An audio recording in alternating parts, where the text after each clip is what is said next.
Hello, human peoples. You're listening to the podcast network of Gamefully Unemployed. To support us and gain access to great exclusive podcasts like Fox Mulder is a Maniac, Tom and Jeff Watch Batman, Star Trek The Next Futurama, and our latest show, Spiel Boys, head over to patreon.com/gamefullyunemployed. We do game streaming, movie nights with our patrons every Friday night, and you can even commission your own podcast about anything you want. Literally anything, within reason, and we have to do it. You are quite frankly out of excuses not to go visit patreon.com/gamefullyunemployed. That's patreon.com/GAMEFULLY unemployed, which is spelled like it sounds.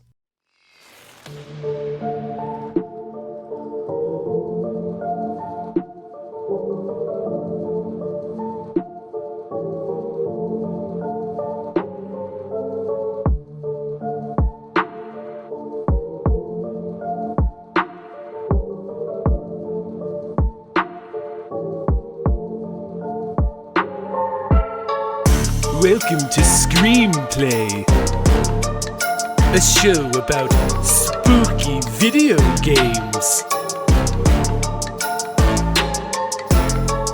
With your hosts, Tom and John Ryman.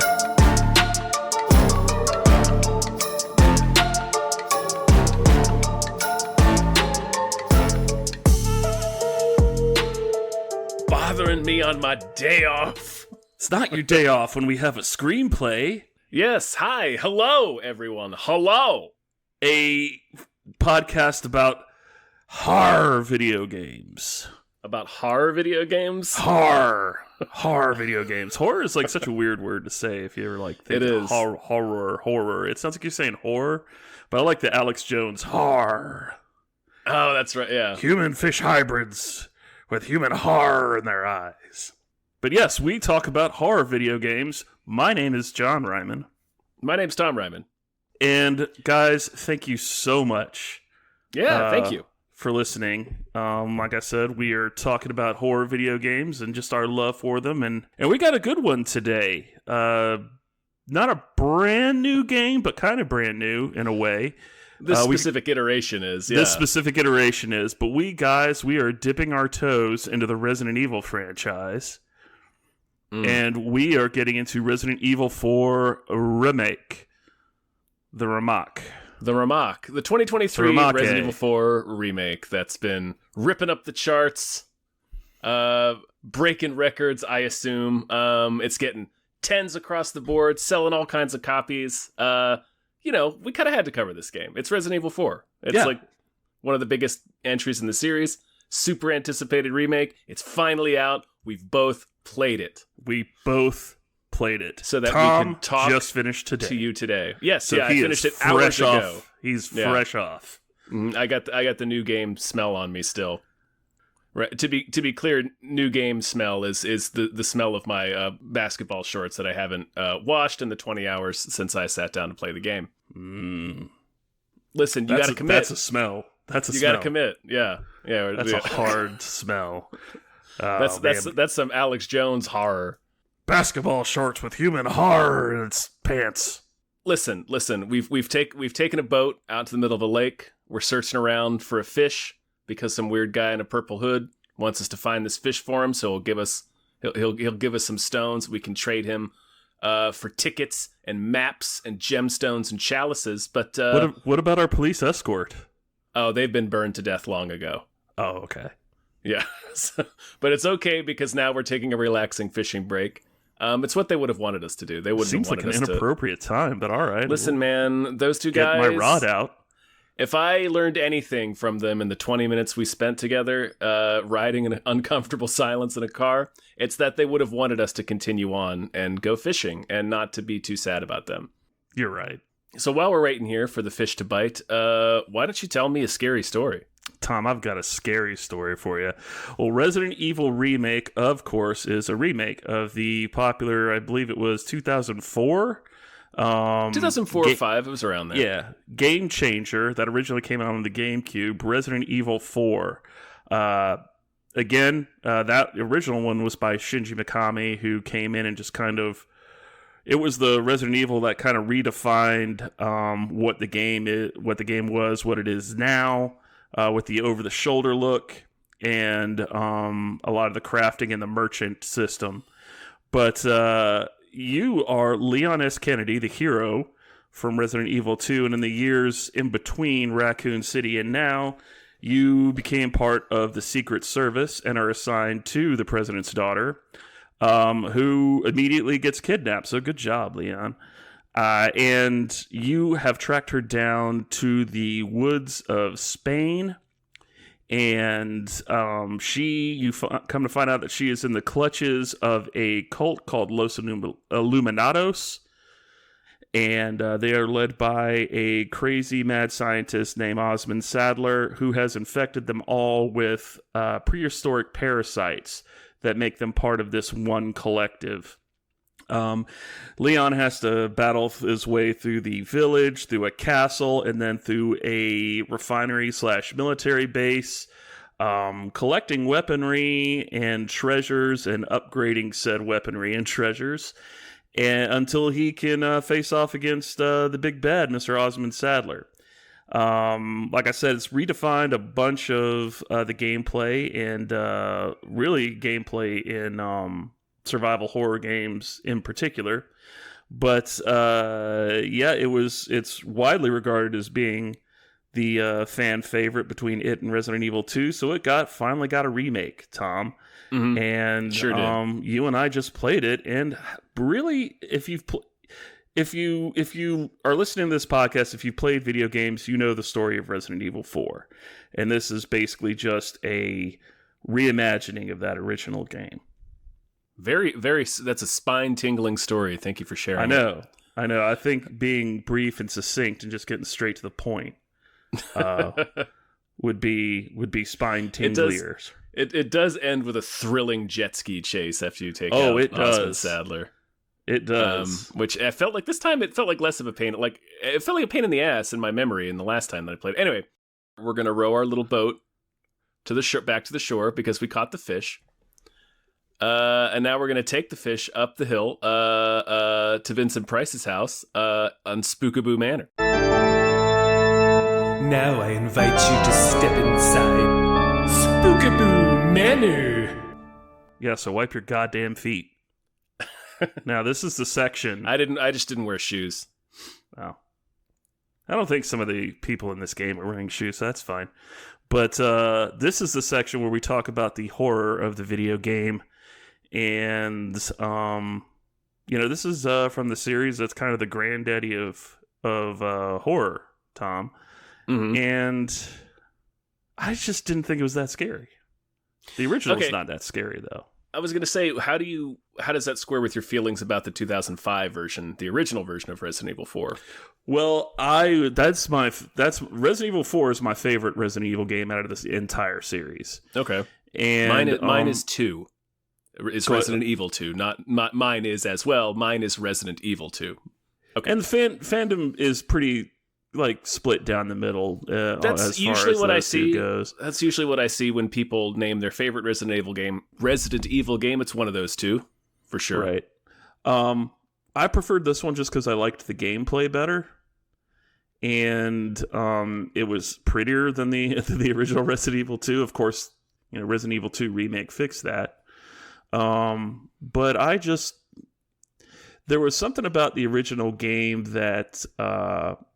Because it was the first time he did the over-the-shoulder stuff. It was the first time they said it third person. Resident Evil's third person as well, but you're right, specifically over the shoulder. Yeah, and for some reason that felt more confining than the static camera. And is the first time you're introduced to Las Plagas, so all you know in the original one is that they say, look, you're not fighting zombies in this one. This is something completely different. So getting to find out those new monsters and what they are, it does kind of, when you're making a remake, and I think we are going to talk about this more. When you make a remake, you're treading territory that's already been mined before. So you're not going to have that first thrill. Yeah, that's true. I did forget about, because it's been so many years since I played the original one, and I only played it through once. It was not one of my favorites, so my memories of it aren't as clear. But now that you're bringing it up, I do remember how kind of nuts Las Plagas was the first time you're seeing the game. Like I was watching friends play it and then played it through myself. It's so different from how the base enemy zombies function in the previous Resident Evil games, where there's you can kill them, but they might come back to life in there's like 3 or 4 different ways that they can come back to life after you blow them away. Right. And then they mutate into these weird things that can insta kill you. And then you have none of the enemies are repeats of enemies from previous Resident Evil games. So you're right, there was that element of going into a Resident Evil game, but it's totally different. It's a big focus on action this time around. The game is structured differently. The only familiar character is Leon. Everything else is totally different.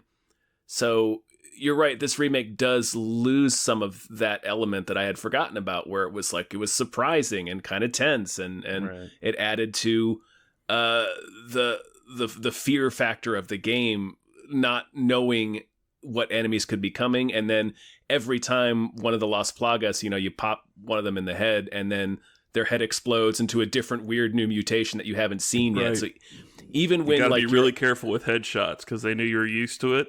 Yeah. So like if you critical somebody in the head in Resident Evil 4, this giant bug monster will pop out of their head, and it will continue to attack you and do massive more damage to you. Than the regular guy was. And when you're tackling this game for the first time, if you're coming to it completely blind, if you hadn't played the original, you'll have that experience this time. It does keep you on your toes until the end, even when you're kind of dealing with waves of sort of trash enemies. You're like, well, I got to be a little bit careful because one of those fuckers' heads may explode into a real serious goblin. And that's a real problem. Yeah. I think like one of the biggest butthole puckering moments in this game, which is a retread of the first one, which is what, one of the reasons the first one scared me, and like the holy shit moment was the first town scene with the church bells, and you meet Chainsaw Pete for the first time. Oh yeah, the opening scene. The opening scene where you walk into this village, and as soon as they see you, they go absolutely bugfoot shithouse loony and are chasing you all around. It's a real secret word on Pee-wee's Playhouse moment. Yeah, you're just running and gunning against what seems like an endless barrage of enemies, and all of a sudden this guy with a bag on his head and a chainsaw comes out. Now he's in the mix, and it doesn't matter how many of these guys you gun down, even the chainsaw guy, they're going to keep coming. So basically it's just stay alive until this bell rings. And when you first played that, back in the original, that was the big holy shit moment. Have you guys played this game? Yeah, that was the big eye-catching moment. That was the moment that really was like, this ain't your granddaddy's Resident Evil. Like, it was really letting you know that things were different. Put that kid shit back in the toy box. This is adults. Exactly. And it was such a memorable sequence that they kind of redid it almost verbatim in Resident Evil 8. The opening of Resident Evil 8 is just that again. Yeah.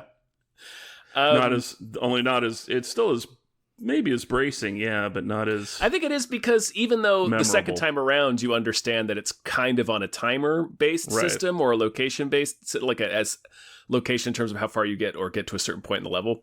But even then, you don't know what that point is the first time you encounter it. So it's... playing it again on the remake, I did not remember what point this onslaught in the village ended, so it was pretty bracing this time around. Yeah, like I did want to say, kind of take a step back, as we've wiped our feet in the foyer of Spookaboo Manor, and now we're creaking our way through the house. Overall, I do think this game is less scary than the other two remake entries in the series, RE2 and RE3. But that's not to say that it's not scary. Like, this Resident Evil kind of goes in a direction following this game where it becomes more action focused. And even though this one is so heavily focused on action, it still has a few pretty S-tier standout sequences in it. And overall, there's just like this... there's a vibe that this one has that keeps it kind of spooky throughout. Like, you always feel surrounded. Like, the level design is great in ramping up the tension because it always feels like you're putting your back to some nook or cranny or passageway. Like, it's impossible. You mentioned earlier the over-the-shoulder view. It almost makes you feel more confined than the static camera. And that's true, because the static camera shows you an entire layout of a room usually. Whereas this camera is so tight on your back, you can only see what Leon can directly see in his field of vision. So as you're facing waves and waves of enemies, which is kind of how Resident Evil 4 with its action focus translate the survival horror experience, is by throwing waves of enemies at you as opposed to smaller encounters with more limited resources that were in the previous entries. You really start to get frantic. And that's where, in my opinion, the core or the crux of the horror of this game comes from that desperation, that specific kind of desperate firefight where you're scrambling around in a confined area. You're trying to find a defensible position, but you have to keep moving because of the way each area is designed. The enemies are spongy, which we'll talk about. I want to bring up in the next section. In the boneyard, yeah. Yeah, they take a lot of damage. They do a lot of damage. This game constantly feels like you are desperately fighting your way just to get into the next room. And it's a different version. In my mind, it's a different experience of survival horror from the previous two games, because it's just less about, there's way fewer enemies is the obvious thing. You definitely feel like you're being watched every second that you're moving through a room. You're like, all right, what kind of Boogan is going to jump out at me here? Yeah, pop out of some box or something. They literally the pop out horror of of Spanish parasites. Yeah. The sound design, anytime you hear one of them shout something in Spanish, it's oh my God. Or just you'll be walking through a cavern and you hear a random growl and you're like, I don't know about that. Can hear the fluttering of the insect wings, but you can't see where they're coming from. Yeah, and with the 3D sound that you can get on high-end PCs or the new generation of consoles, it's if you're wearing headphones, it's really, it's effective to the point where I thought Marina was calling me a few times. Oh yeah. The ambient sound design is that good. No, I was like, are people outside my house talking? Somebody speaking to me? Let me see if there's another general point I wanted to make about the okay, no, those were all the general points I wanted to make. Just the last, and then I have a couple of specific moments, sequences in the game I wanted to call out. But the last thing I wanted to say, in general, about the horror spookiness of the game is that obviously it's ultimately more of an action game than a horror game. So it's, to me, that makes it less scary than the previous entries, and then less scary than Resident Evil 7. Yeah, it's aliens versus alien. Exactly. It's aliens versus aliens. And, for better or for worse, this game sort of marked the turning point in the series when the next few entries became way more action focused, and Resident Evil was briefly an action franchise. And the remakes, RE2 and RE2 and 3 play and feel more actiony as a result. But those remakes, in my mind, still kind of retained that initial original survival horror experience, whereas this one, like I said, kind of changes it by reclassifying in a different way, where it's more about fighting waves and waves of enemies and desperately clinging to bullets, whereas the previous two are about creeping through hallways and getting in much smaller encounters that with more limited resources. Although there's still hallway creeping in Resident Evil 4. There's still hallway creeping. I like how they played with the mind control and the cutscenes a little bit better. Yeah, I didn't remember that from the original game, but I thought they didn't. Ashley would just kind of get this blank stare and just follow Sadler. But in this one, she actively tries to kill Leon a couple times, which I was surprised about. And that sequence where you're carrying Ashley to Luis's lab, and Leon is clearly about to succumb to the parasite, it changes that view as well. So you're seeing shadows of Sadler telling you to just come over and join him and stuff like that. And then you see this light at the end of this tunnel, which is Luis's laboratory, and it's just very surreal looking and cool. And I appreciated a lot of that stuff that they added to it. That being said, I don't think it really added anything to make it scarier. No, the parts that I was gonna call out are parts that I remember from the original as well, because they were spooky and they remain spooky. The biggest one is the knights, the fucking knights. Oh, the man, suits of armor with Ashley. My God. You don't fight them with Ashley, I don't well, I think you might fight a couple of them with Ashley in the original. It's mostly just her throwing books and shit at cultists, but that sequence was kind of scary because you're in the pitch black with this you have a lantern with a blue flame that can stop them in their tracks for like 2 or 3 seconds. Not a long time, but just enough. Suits of armor coming to life like young Sherlock Holmes. Yeah, so you have to navigate these bug monsters in these suits of armor in like almost pitch black. And I did remember where you do break up.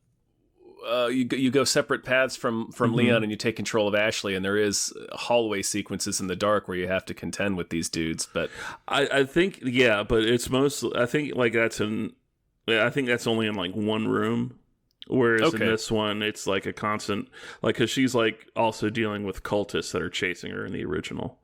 Like you can throw like a lamp and stuff at and burn them. Right. Yeah, but that sequence.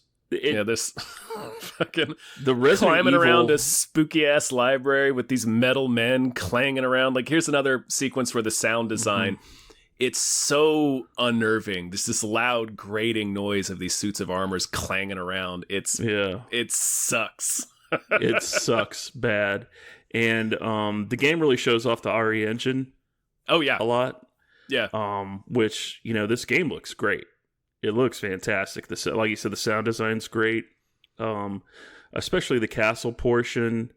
Is sufficiently creepy. The castle portion's always been my favorite portion of the game. And that looks sufficiently creepy. Well,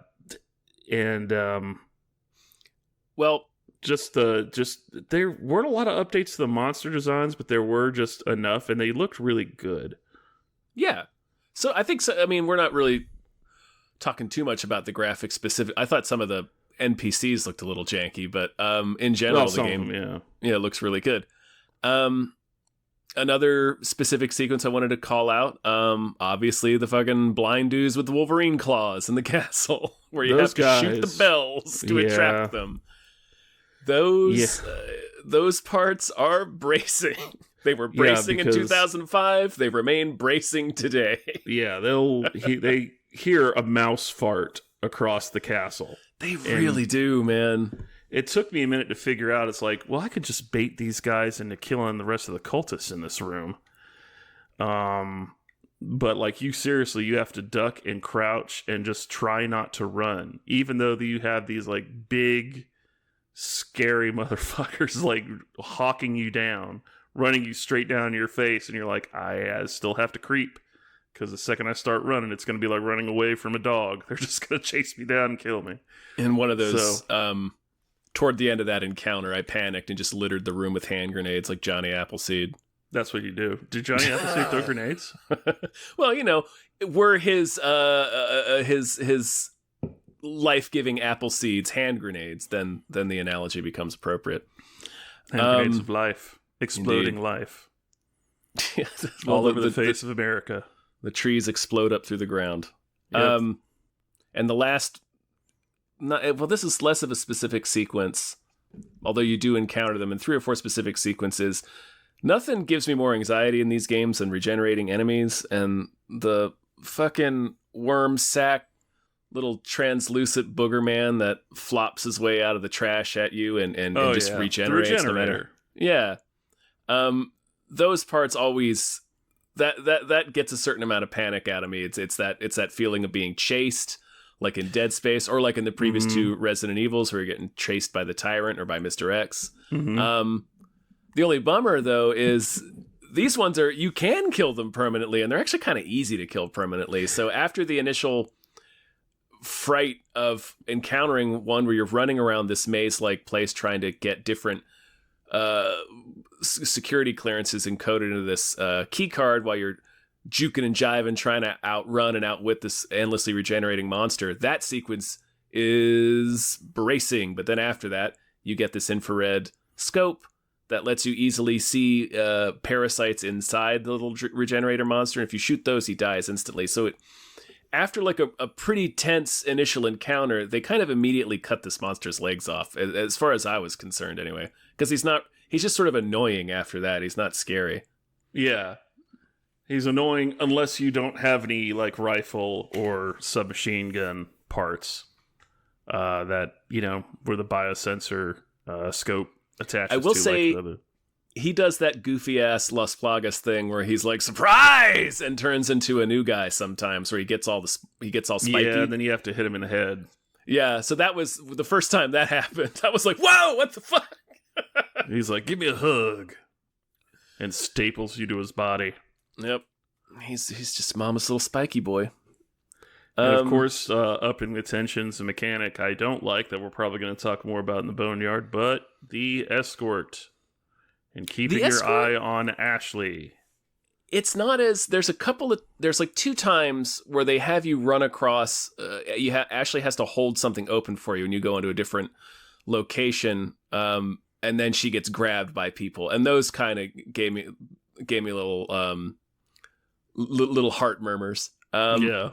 But in general, like, Ashley gets a lot of heat. If you're familiar at all with Resident Evil, the Resident Evil fandom, or you're a Resident Evil fan yourself, she's gotten a lot of heat since the original game's release for being just an irritatingly dumb and accident-prone NPC. That she was like the poster child of bad escort missions. Leon! And I feel like this version is, even though I haven't played the original in a long, long time, this version feels better to me. She's not as insufferably stupid in this one as she was in the original one. But in terms of what she provides to the game, in terms of the tension, I really appreciate that she's there. Because we get the scariest sequence of the game, in my opinion, is with her in the library and the fucking suits of armor. It's ridiculous. It reminded me of when you have to escape from Chief Irons in Resident Evil 2 as Sherry Birkin. Yeah, that's... Oh my god. I want them to redo that game while you're running away from Donald Logue. What's that song? The song playing? When you get shot up in the car and that song is playing. Oh, it's Don't Stop Believing. It's a Journey song. Oh yeah. It's Don't Stop Believing, I think. Anyway, that's kind of all I had for Spookaboo Manor. Yeah, like I said, this game really wasn't it's not that scary. And going back up to what we were saying before, it's really not its fault because it's a remake. So all the major beats. They try their best to make them a little bit scarier. I do know one of the scariest parts for me is when you get dropped into the basement of the castle and Salazar's right-hand monster comes after you. That's pretty bracing. Oh, that guy. And you're like locked in a room with him. We have to freeze him with the liquid nitrogen in the hallway. Yeah. That guy sucks. That guy sucks bad. And then this other guy just disappears. I don't know what happens to him. But this game's it's not really its fault that it's not that scary. It's just because if you played the fourth one already, if you played the original one already, you already know what's coming. You know what the village scene is. You know what the basement scene is. You know what the Ashley by herself scene is. So yeah, it didn't change things up like RE2 and RE3 remake did to surprise people who are really super familiar. But that said, also, it's not. I don't think it's entirely this remake's fault that's not that scary, because the original, the 2005 version, in my memory and in my opinion, wasn't that scary. It wasn't, because it was like it's once you on get action. used to it. Yeah, once you got used to the game, like after the first 2 hours, it's not scary anymore. It's just like, okay, well, I know what this game is. I know what it has to offer. I know what its enemies are. Okay, it's not really. Yeah. It's not really that scary. All right. But that's what we have to say about it. Let's thank Vincent for his time and hospitality and shuffle on out the back door. Yeah. Shuffle on out the back door, put your shoes back on. Mm-hmm. I'm going to stay barefoot. Okay. I'm clam digging. Stay barefoot. I'm going to clam dig in the boneyard. Yeah, as we enter the boneyard. Perhaps now we should go traipsing through the boneyard. And folks, this is the portion of You see bones because they're spooky, because they're skeletons. If you get enough bones, right? Then the skeletons will pay you in bones, which is their money. The bones are their money. Yeah, the bones are their money. And so we're talking about the gameplay now. Yeah, and I think we're gonna have a lot more to talk about here than like the horror, just because, like we said, this is more of an action game. So we had decent meat on that spookaboo bone. But yeah, let's talk some about the gameplay. Do you want to start? You want to take the lead on this one? Since I kind of took the lead on the last section. Sure. Like I said, like it's one of my favorite games. It's kind of like the least Resident Evil game ever, just because. I think that'd be 6. Well, yeah, that's true. Well, actually, it's 5. Honestly, if we're being I like 5 better than 6, but if we're being perfectly honest, 5 is the least Resident Evil game ever. 5 is a blast to play, but it's that's a different game. Ridiculous. It's a different game. It is a very different game. But like this kind of started it. So you're never unless you're playing it like on a higher difficulty. You never really feel like you're in that desperate a situation. Like I always felt like I was sufficiently armed and had what I needed to do to, get to the next area. And the crafting system that they have in this one, so you can craft more ammo. You can actually craft grenades and stuff in this. Being able to craft flashbang to take out these parasites immediately was so much. I love that so much. It was so much better in this game. So I'm not like, as soon as I would, in the original game when I was playing, as soon as I found a flash grenade, I would hold on to that shit like gold. Mm-hmm. Yeah, wearing a fucking chain around my neck. Yeah, because the second these bugs burst out of their head, just one flashbang will take care of them. So you're able to make them in this one, which I thought was pretty cool. And they kind of hanging on to that like a locket with my sweetheart's face in it. You're goddamn right. They also made crafting a little bit easier, because before, like, you had to take one and then like you had to click on one object and then move it over to the other object and combine them. Right. And this the one menu you can was just cumbersome. click and craft. Yeah. So like the menu was a lot more streamlined. I like that a lot.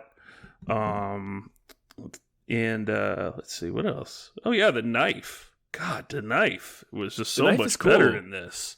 Like, I know a lot of people use the knife in Resident Evil games. I'm not a particular fan of it because it doesn't do a lot of damage. You have to like stab them a whole bunch. It does in this one. It does in this one, man. You can actually do executions in this one.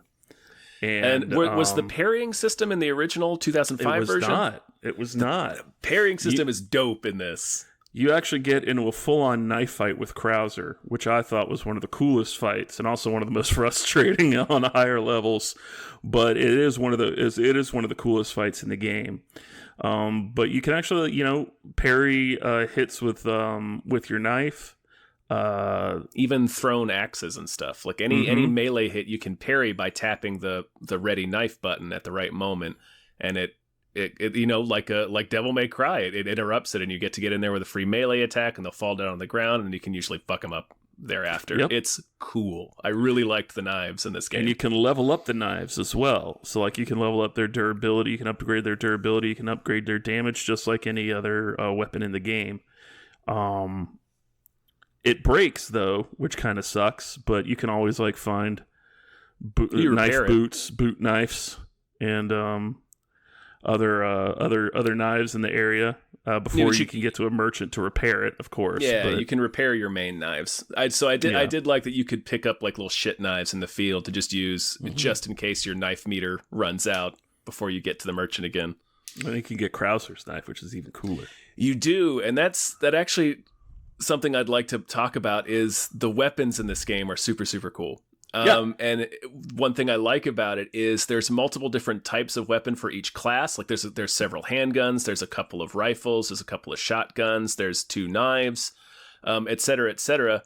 And I like that this game gives you a lot of options in terms of how you want to kit your character out and how you like to play, because it's not just a case of what very often happens in Resident Evil games, at least earlier ones, where the pistol kind of doesn't.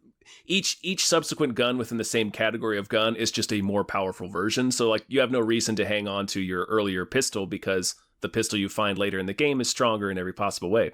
But Right. these weapons actually all do different things. Like the Like Punisher some of them handgun. have better stopping power. Some of them have better piercing or penetration. Exactly. Yeah. And like Krauser's knife does more damage, but the combat knife you start with has more durability. So it's just like you can switch it up. Each weapon is viable in its own way, just depending on what you want to do. Like I tended to use the Red 9 handgun for most of the game, just because I liked all the damage. But the Punisher handgun is really fucking cool when you have a bunch of dudes swarming you in all these waves of enemies, and the bullet passes through 5 of them. That's cool. Yeah. So I really liked that the weapons were all viable, and it wasn't just like, oh, you trade in your starter shotgun for the more powerful shotguns. No, there's pluses and minuses to each I like one. I actually use the blacktail a lot. I haven't bought the blacktail to use it. Yeah, so I get a better grouping.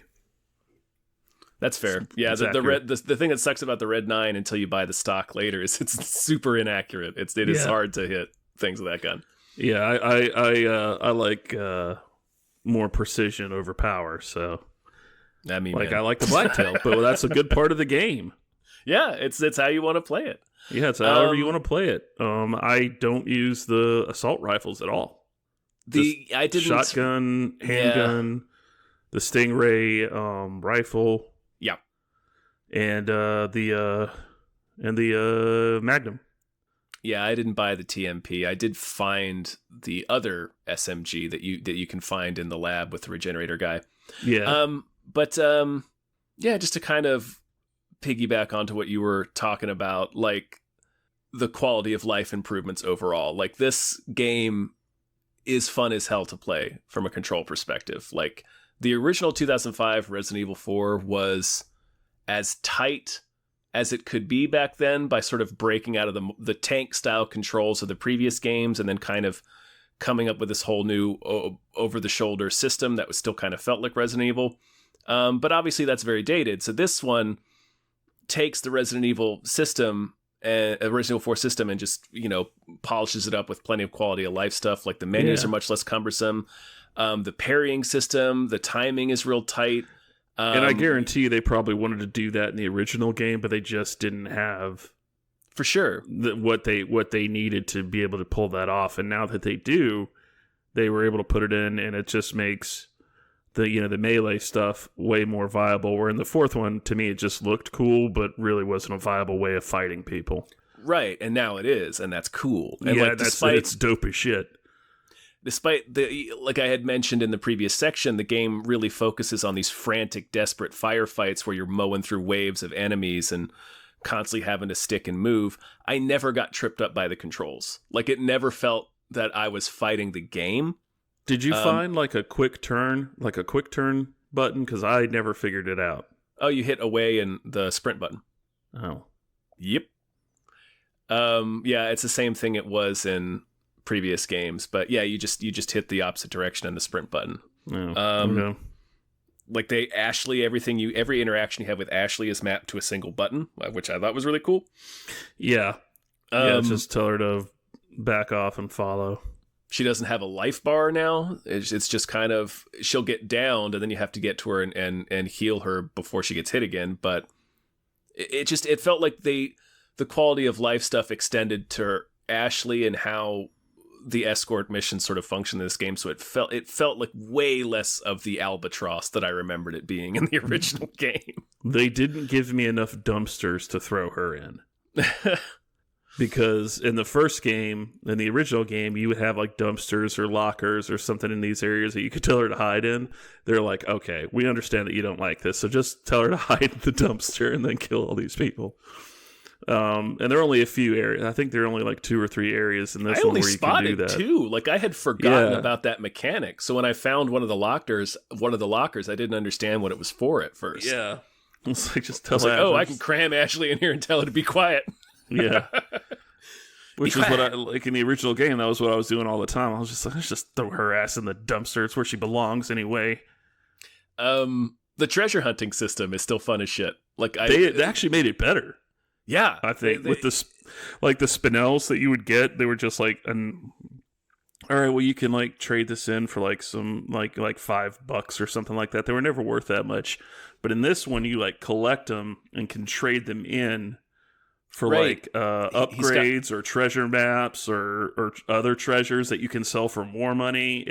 I liked what they did with the spinels in this. Yeah, adding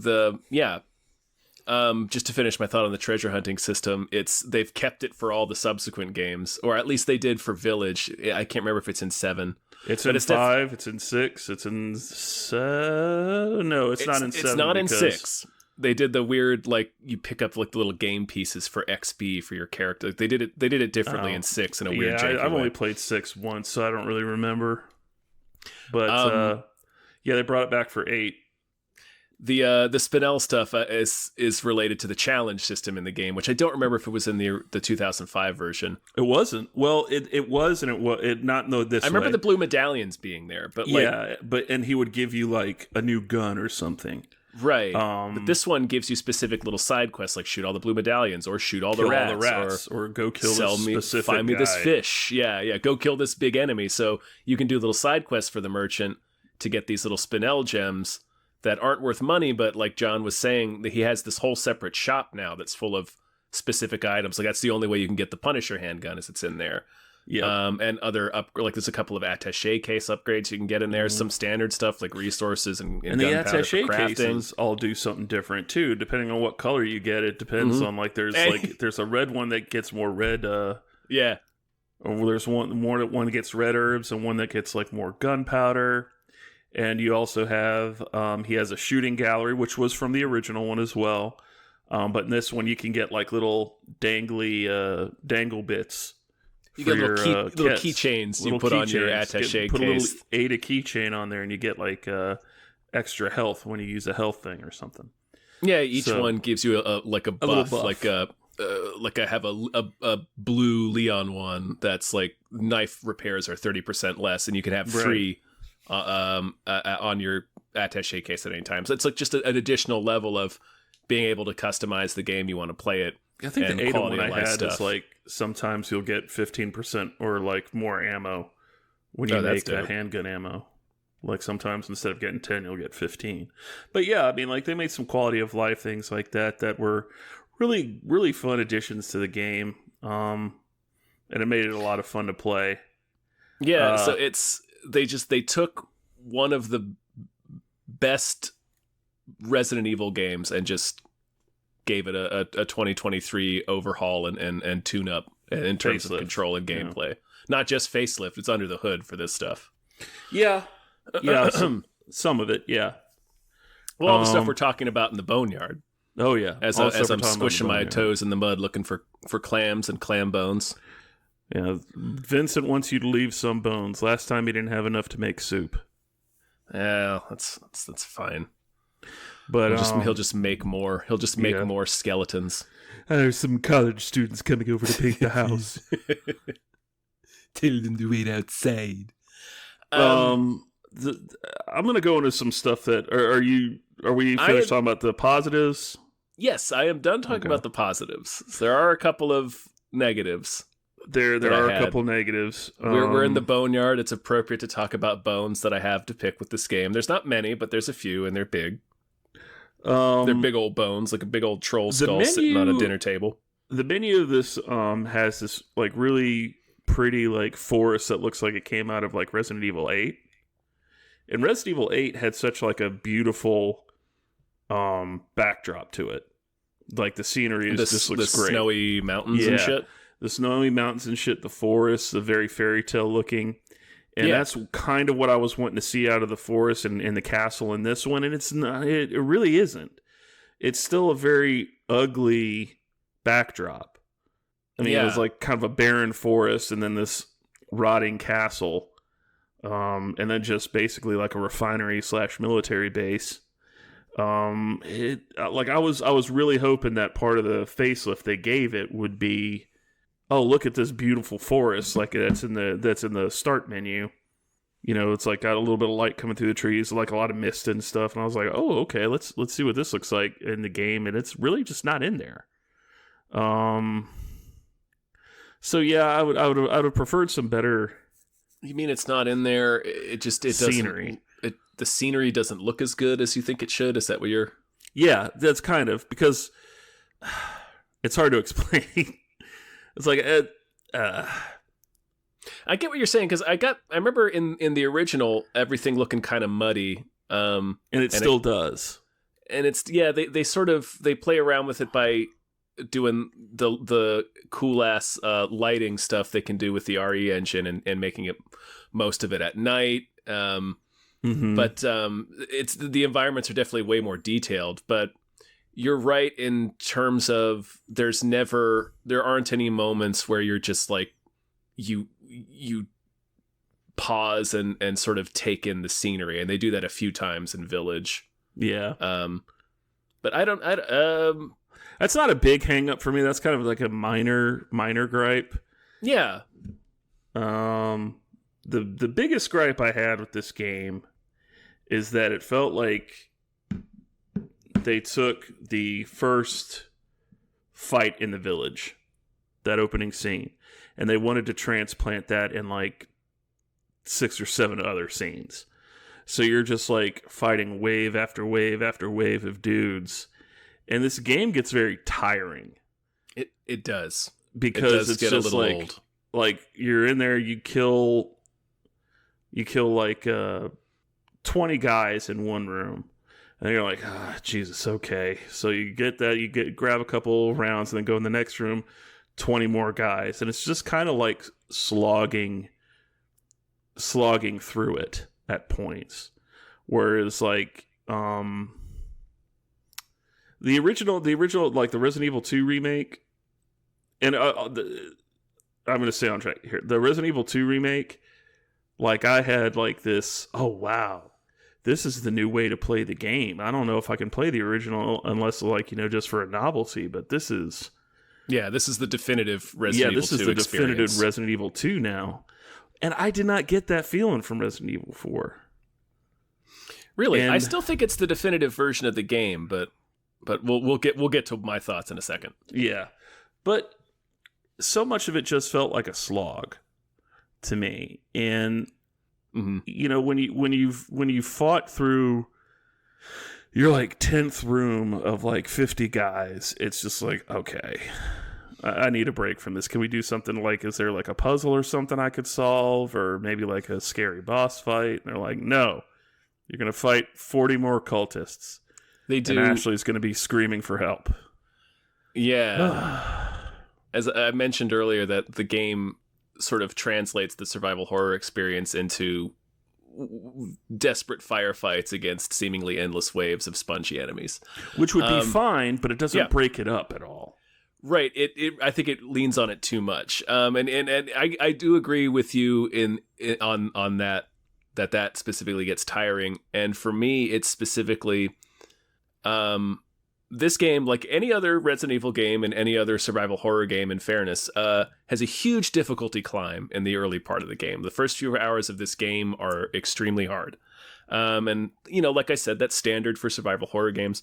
But because the focus here is different, because it's not the Resident Evil 2, 3 experience of creeping down hallways, smaller encounters, more limited resources, and here it's these big rooms with huge waves of enemies that just take so much damage to put down, and you're scrambling to rub 2 nickels together so you can put more bullets in your gun.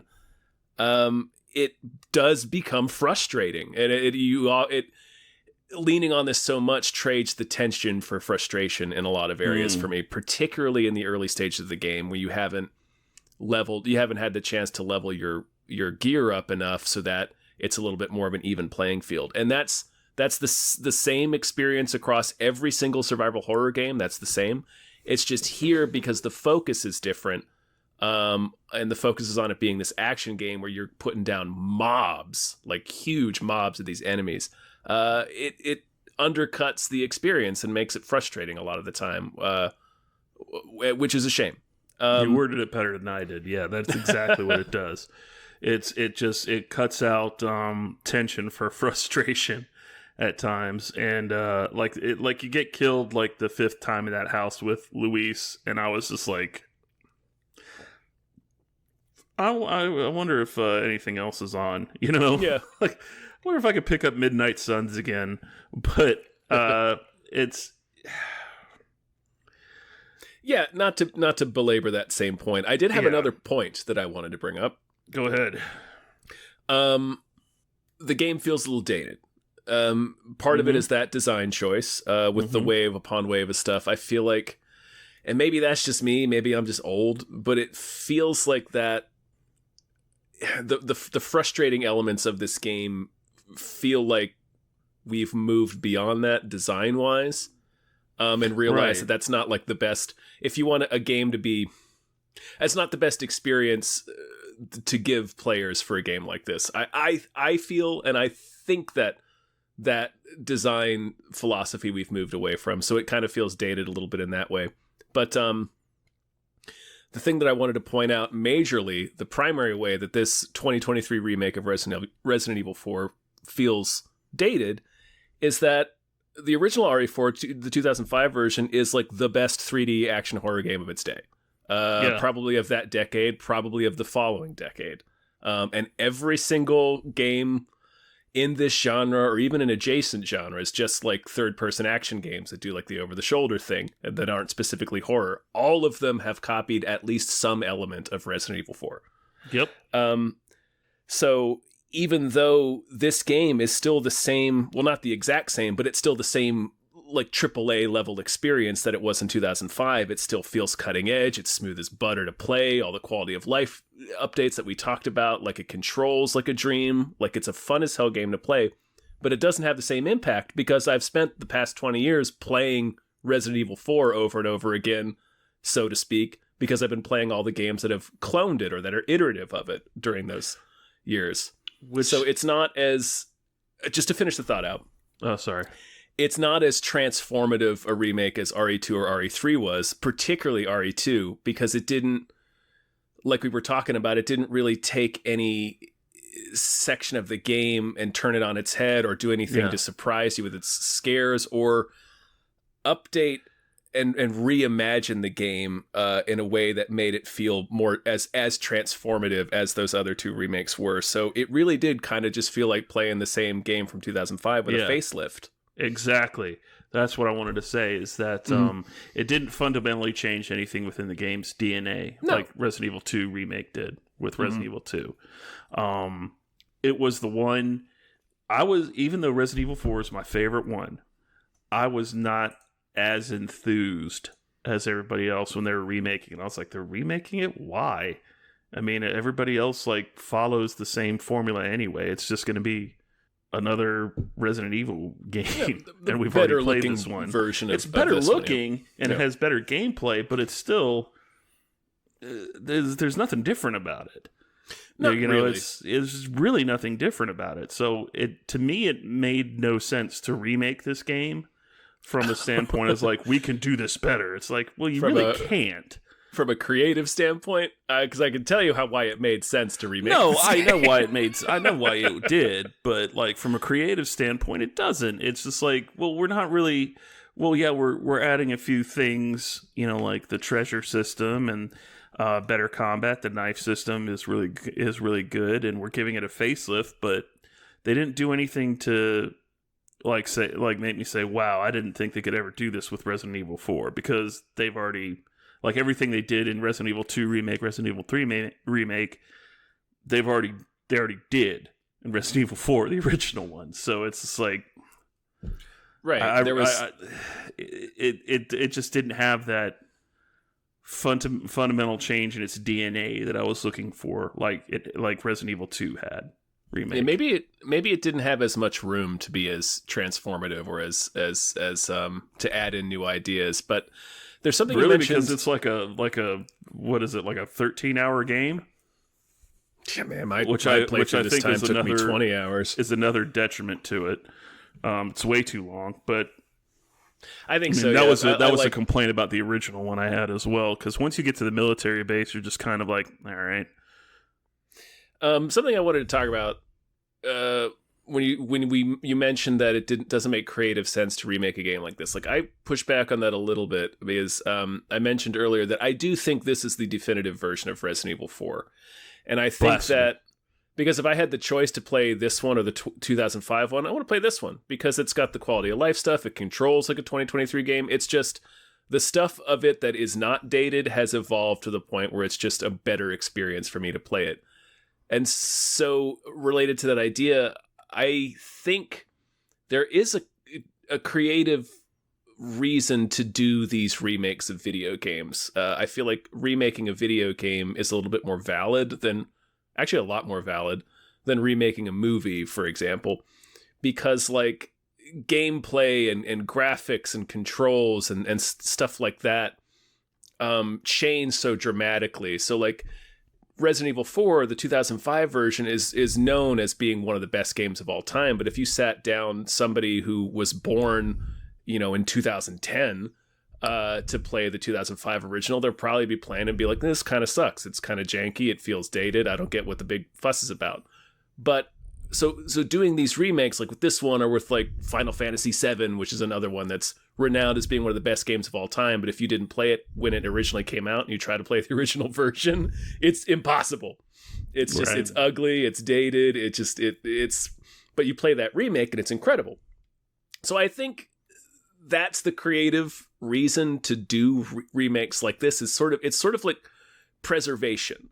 You know what I mean? Like it's almost archival in that it's, well, let's kind of update this so that the current generation the current generation of players can sit down and play it within the context of a modern game where it's been sort of tweaked and improved to make it more modern and more playable for modern audiences and still give them the same experience that we all had back in 2005 so that they can be like, oh, okay, I understand what all the fuss is about. This game is pretty sweet.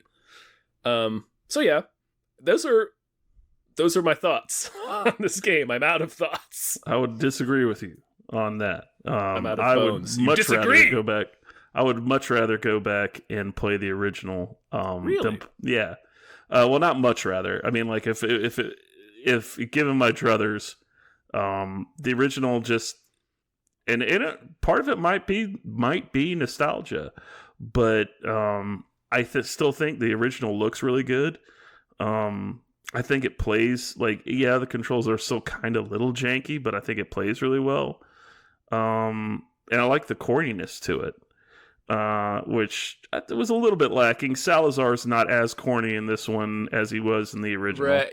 Yeah, he needs to suck more. Like he sucks so hard. He needs to be a little bit more. He needs to be more Weasley in this one, and he just wasn't.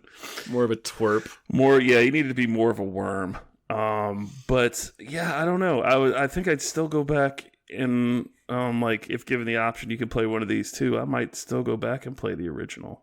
That's interesting. Okay. Yeah. That's just, I mean, that's a preference. It's really just, probably has more to do with nostalgia for me than anything else. For sure. And like I said up top, I only ever played the original version one time. It was never... I've played it on every release that it's had. It was never one of my favorites, yeah. This game has been ported to different consoles more than, I think, any other game. I think that's probably true. Yeah. So, and I've played them on most of them. So, yeah, I think it's been ported to every generation of consoles since its release, and also to like handheld consoles and PC, I believe. Like it, yeah. It started off as a GameCube exclusive too. I know, that was weird. It was weird. All right, well, we can leave the boneyard. We're all out of bones. I've got enough bones. I got a couple bones in my pocket. All right. I don't know what they're from. I don't know what kind of bones they are, but they're bones. They should still accept those at the bone bank, right? I think so. I mean, if they want to keep calling themselves a bone bank and expect to stay in business. All right, well, we're traipsing our way out of the boneyard and making our way into the next section where we assign a rating to the game based on its horror and its gameplay. We're rating the horror on a scale out of 1 out of 10 spookaboos because Spookaboo Manor. Yeah. The horror of Spanish parasites. It's all the fish people with human horror in their face live. Making the frogs gay. With their human horror. With their human horror. And we're also rating the gameplay on a scale of 1 to 10 bones, because that's what we dug up in the boneyard. And that's what we play around with, like make a little bone xylophone, a xylophone, if you will. Yeah, exactly. All right, let me pull up my notes Xyle here. of Bones. It's like a goth Wes Anderson movie. Yeah, Xyle of Bones. Yeah. Starring Bill Murray. First is the horror. The horror. And I gave this... I'll go first since I'm quarterbacking this section here. And I just decided unilaterally for the both of us. I give this game 6 spookaboos. 6 out of 10 spookaboos. And let me tell you why. Wow. Let me tell you why. 6 spookaboos, huh? Yeah. It's not as intense or frightening as previous entries in the series because of its heavy focus on action. But there's an overall spooky vibe that persists throughout the entire game. And as we discussed, there are a few really standout sequences, like the knights and the blind dudes with the Wolverine claws. Like, there's enough scariness in this remake for me to not, like, normally I would have approached this like, well, it's not that scary because I'm just shooting scores and scores of enemies, but there are moments where it's very scary. And there's a general tension throughout, and the environment is kind of scary and forbidding, and there's just this spooky-ass, creepy vibe, like everything feels kind of unwelcoming, and you don't really want to stick around at any environment for too long. Even the military base, which is always kind of difficult to make scary, in my opinion. But that's my rating, 6 spookaboos. Yeah, the military base looks like... This game looks like it's stinky. Yeah. This game looks very smelly. It looks like it smells like shoes. Yeah. Looks like it smells like old shrimp and mayonnaise in a athletic sock left in a dumpster. Mm-hmm. An old lunchbox full of onions. Yes. What human-fish hybrid laying out in the sun with horror in its eyes. In the hot Spanish sun. I'm going to differ from you a lot on this, and I'm going to take into account the original game and its horror elements, and I'm going to give this a 4. I'm giving this 4 spookaboos because it does have some bracing moments in it, but nothing that really gave me like the oh man. Wow, really? I don't know about that. Not even the Knights, huh? Not even the Knights. No, not really, because it seems like an action game to me. So a lot of this is just like bracing action, and it's like heart-pounding action and like a thrill ride, but not in a thrill ride in the sense like, it's a thrill ride more in the sense of Hobbs and Shaw versus like Evil Dead. It's just like,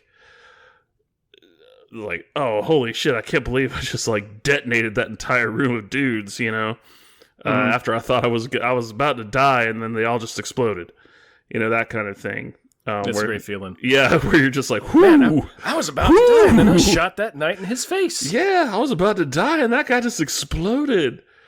It's the Rachel McAdams. Oh my God, he died. Oh, no, he died. Yeah. And that's how I feel about the horror in this one. It's just not. It just doesn't make. It's not making me look over my shoulder like Resident Evil 2 remake or some of these other games like we talked about, like Evil Within, or even Dead Space, where it's just like you're looking over your shoulder. It's like, is something fucking following me? I did not get that from this, which I think is something that you should get from a Resident Evil game. But it's not, like I said, it's not without its merits. Like, the churchyard scene in the beginning, and the blind dudes in the castle basement. Those are all pretty intense. Yeah, intense and butthole clenching. So, yeah, indeed. A 4. I give it 4 spookaboos. It's my butthole tightens its purse strings. Yeah. All right, let's move on to the gameplay. In air. Oh yeah, it does. Like it's sucking in helium. So spookaboos. Okay, this is squeaking out a terror fart. Yeah, gameplay. All right, this is where we rate the gameplay of the game, how it actually plays and feels on a scale of 1 out of 10 bones that we ripped up out of the soil in Vincent Price's backyard. That was supposed to go to his soup. There's plenty left over for his soup. Oh, no. I don't eat much these days. I sustain myself in other ways. I gave this a 9. 9 bones. 9 bones for the gameplay. Yeah, Okay. and let me tell you why. Like the actual gameplay in Resident Evil 4 Remake, I think this is as good as this genre gets in terms of how it controls, its inventory management, and the different abilities and options that open up for you for your weapons and such. Like, speaking of the weapons are all great and varied, like we discussed. There's you can play the game a bunch of different ways, and each weapon is kind of valid depending on how you want to approach things. This only loses 1 point from being a perfect 10 bones, a perfect skeleton of gameplay, from the frustrating and dated sponginess of the enemies in some sections. Yeah. Like that, I feel like that's a dated part of game design, like we discussed. So anyway, that's why I knocked 1 bone off of its perfect 10 bones and gave it a 9. So it's most of a skeleton. Yeah. It's like it's most of a Seymour bones. Couple of teeth, some ribs, a toe. It's mostly there. It's like a skeleton. I guess. In a really sad science classroom. Anyway, it's like the Fiji mermaid. I guess we can put like a fishtail on it or something. It's a real P.T. Barnum skeleton.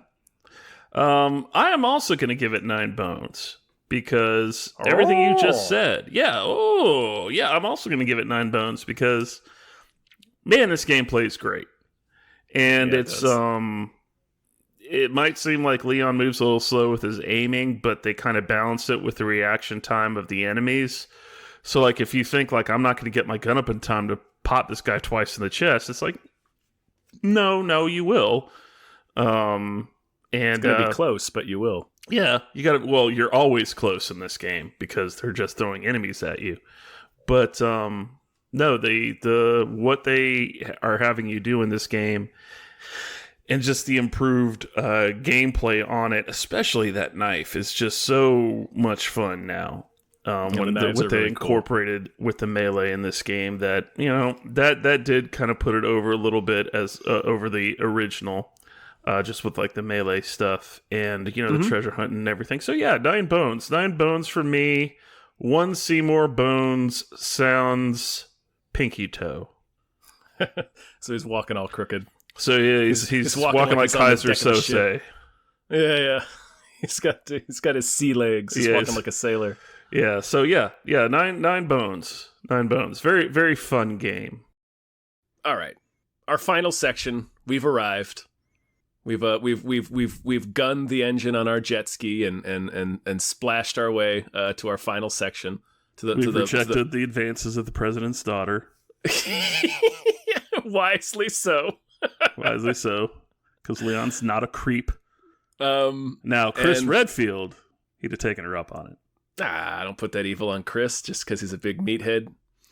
We're pulling up to the floating Blockbuster, the floating Hollywood Video. The haunted Blockbuster. And this is where we decide whether or not we buy the VHS. Please tell me whether or not I should just buy this VHS. Yes. Does this go into our cabinet of curiosities of horror video games? Does this deserve to be purchased in a dingy slipcase VHS and sit on your shelf alongside all your other horror video game gems? Yeah. I mean, do we even need to build up the suspense for this? Well, actually, you might have a hot take on this one. Tom, I might have a hot take. I guess were this the original, I would buy it. But not the 2023 remake. Maybe not the 2023 remake. I could be convinced, but what if they came packaged together like in a double VHS? Oh, then you buy it 100%. But the original just did so much more innovative things than this does. And like I said, I didn't have that experience that I had with Resident Evil 2 remake on this, like I did with this one, where it's just like, man, this is the way to play Resident Evil 4. This is, just fundamentally a different game almost. I could be convinced, but it's like, if this was the first one, yes, 100%. This one, I mean, I think you buy, obviously, yes. How can you not? It's Resident Evil 4. Like, to me, this is like, do I buy the Aliens director's cut because I already have Aliens? Yes, I do. It's not terribly scary, but there's some great all-time scary-ass sequences in the game.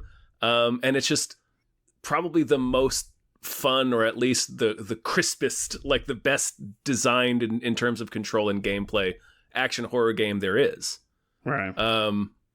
So yeah, I'm buying this DVD, this VHS, obviously, and when DVDs come out, whenever that might be, I'll buy that one too. I will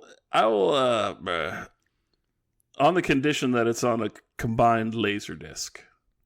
Sure. Side A is 2005 and side B is 2023. Then I would buy it. I would buy it as a package deal. Yes, definitely. But like you're talking about, like with director's cuts, when that kind of pushed me over, I was like, oh, okay, yeah, the Aliens director's cut's definitely better. Yeah. But I'm also reminded of when George Lucas got his hands on CGI and the original Star Wars trilogy. Yeah. And I got some shades of that in this one too, but listen, there's no giant dewback lizards walking behind Leon as he pulls up to the village in this. And Krauser's a giant dewback lizard. Yeah. I hate that fucking fight on hardcore. I wanted to throw my controller out the window. It was pretty difficult, yeah. I think we're all set. I think but that's we did a sode. It. We have did it. Done we it. Need to leave Spain now. Yep. God. We can watch Ada fly past us in her helicopter, and we see that she sees us. She does not stop. It's like no, they're fine in the middle of an ocean, in the middle of the ocean with a jet ski. They'll make it. I wonder if they're going to do the DLC for that. Oh, I don't know. I had forgotten that the original even had DLC. Yeah, Operation Ada. She's working for Wesker. It's fun. Yeah, I am aware of that. That's in this version of the game. Bring back Wesker. I mean, he never stays gone for long. For the Resident Evil 5 remake. Speaking of, we won't be staying gone for long either, but thank you guys so much for listening. Yes.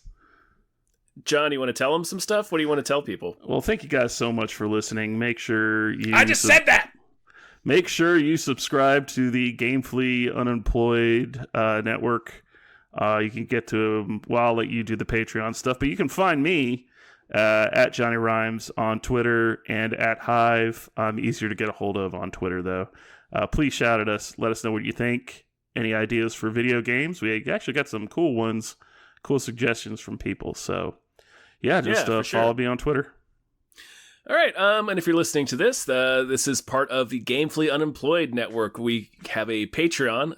You head over to patreon.com/gamefullyunemployed. You can find all kinds of cool little tiers that we offer. We have exclusive podcasts. We watch movies with our patrons every Friday night. You can commission your own podcast series about just about anything you want. There's a bunch of cool stuff there, so go check that out. We also have a store. Head over to gamefullyunemployed.com, where you'll find a link to our Teespring store, where we have all kinds of cool original artwork and designs you can get on t-shirts, mugs, stickers, posters, all sorts of things. So slap your little Krauser clawing out Bone Daddy peepers onto that. And that's it. That's all. That's everything. Get out of here. Leave us a review. Get the hell out. Leave. Try to catch this fish.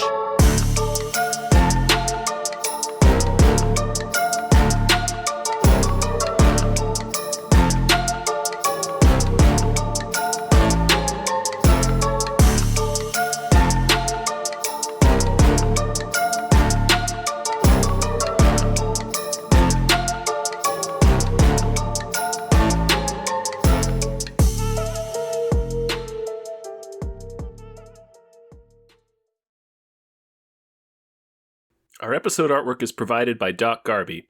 You can follow him on Twitter at _JDBurrows_. Our channel artwork is produced by Michael Vincent Bramley. You can find more of his artwork at instagram.com/mvbramleyart.